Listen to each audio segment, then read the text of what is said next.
here we are dreaming about seats. So we welded a crossbar across there. That's actually holding up the back of the car at height.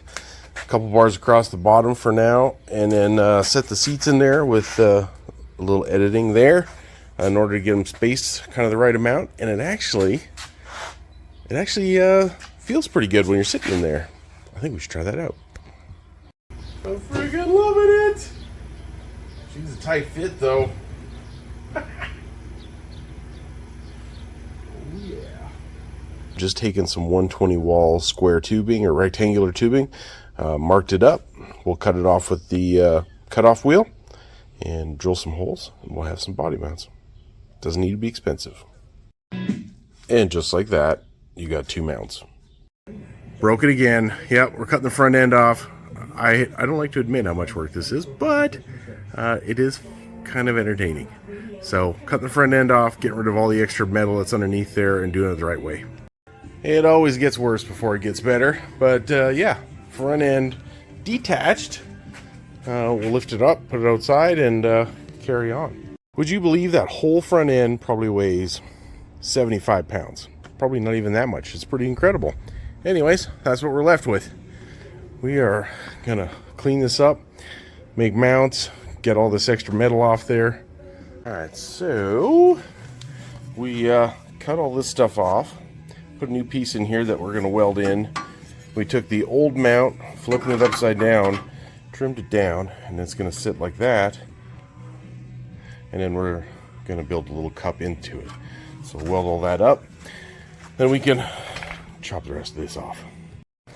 Well, there we go. Front end cut off. There's our mounts for the front. So we've got to build a little bit of an arc here, and then we'll put the front end back on and then figure out how to mount the front. We'll have 8 body mounts front to back. And then we can start working on the engine stuff. So we're buying this engine, and yeah, the engine is on a pallet on top of a boat. Part of the adventure, we are taking the boat somewhere else for a guy that has a larger hoist to hopefully get this thing off. Little video update. We are like north of Scottsdale and Jomax now. I'm not even sure where we're at.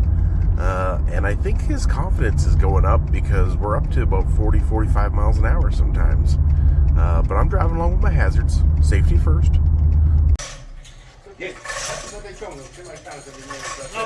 Red truck doing its duty. We got parts coming off. Here is why this thing broke. And yeah, another Explorer motor, apparently. So we're going to save this flywheel, but that's trash. Oh my gosh. I picked up these fender well headers off of an old truck like for $70 years ago. I think they might actually fit. That would be awesome. Now I kind of want to stuff that motor in there and see if this is going to work. This came off the motor that was in Trevor's Mustang. Now admittedly that motor was a piece of junk, but this has the provision for a fuel pump. Now we just got to get these cleaned out and fix that broken bolt. Yeah, but we'll paint it up. It'll look shiny like that stuff. For the record, that came out of there. Success. All right, let's clean it up, get it painted.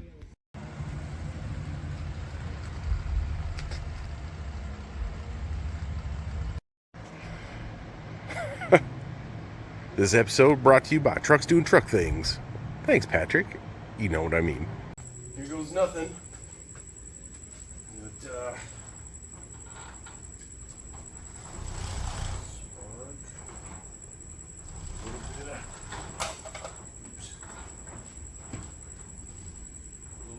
little fire juice.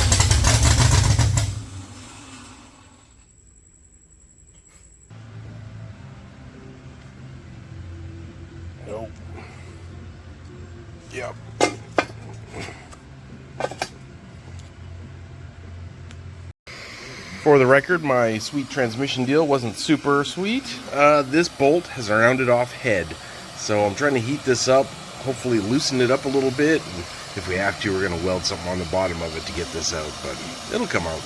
Ooh, alright, so we got some little edits in mind. First line was let's cut it a little bit. The second line was, let's just cut it right down the trough and deal with it later. I think we're just going to go with the second line.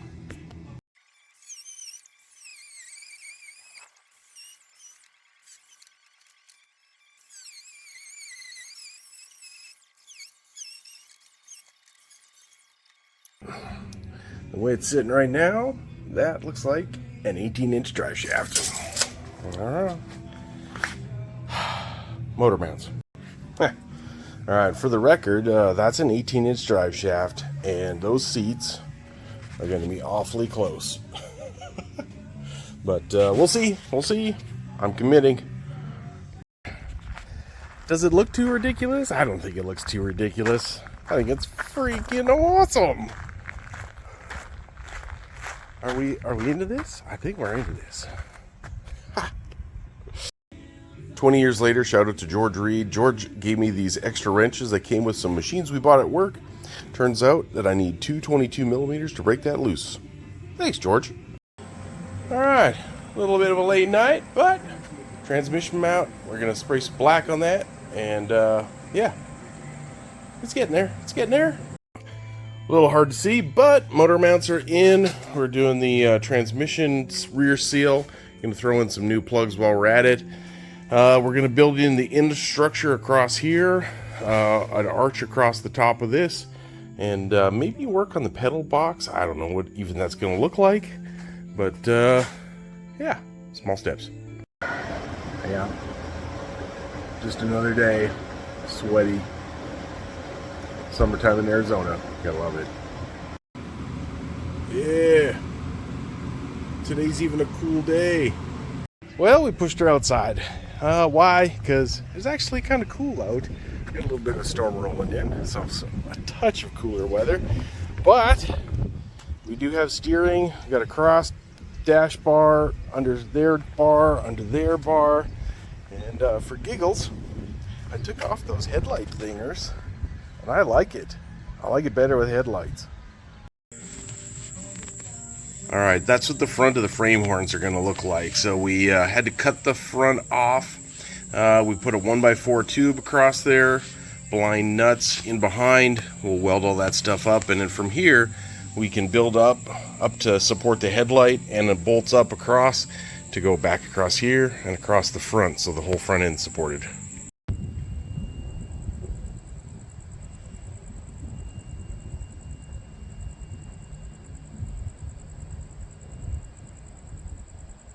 Got a new fan of the show.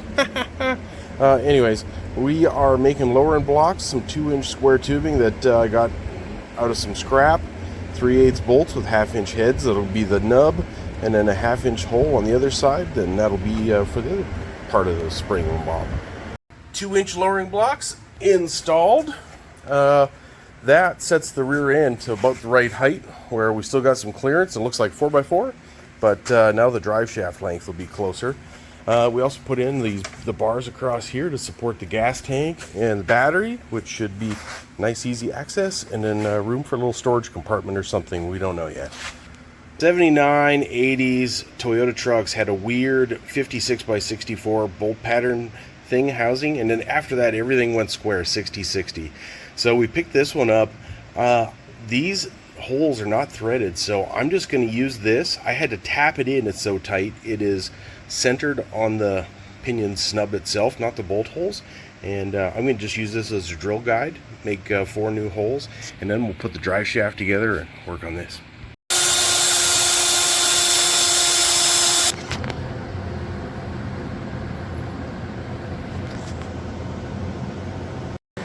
First time for everything. There's my shortened drive shaft. Weld her up, see what happens.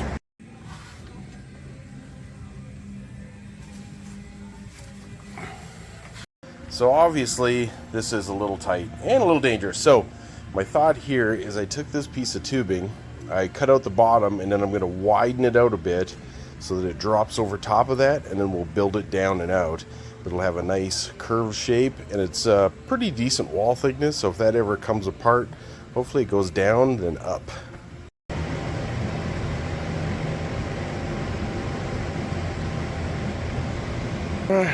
Just a little sweaty Saturday afternoon making some panels.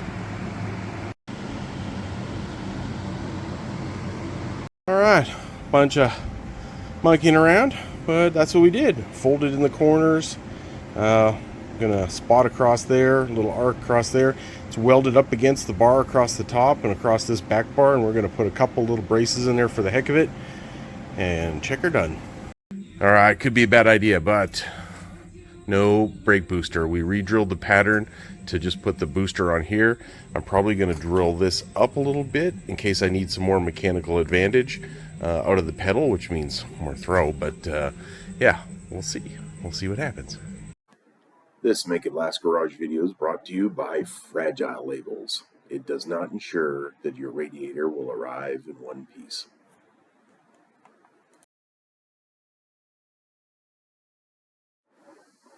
Hey folks, if you're going to weld near your radiator, near the cardboard that you're using to cover your radiator, just make sure you haven't lit it on fire. Anyways, we've got the 88 or 86 Cherokee radiator in. She's a little bit of a tight fit, pretty wide, but pretty short.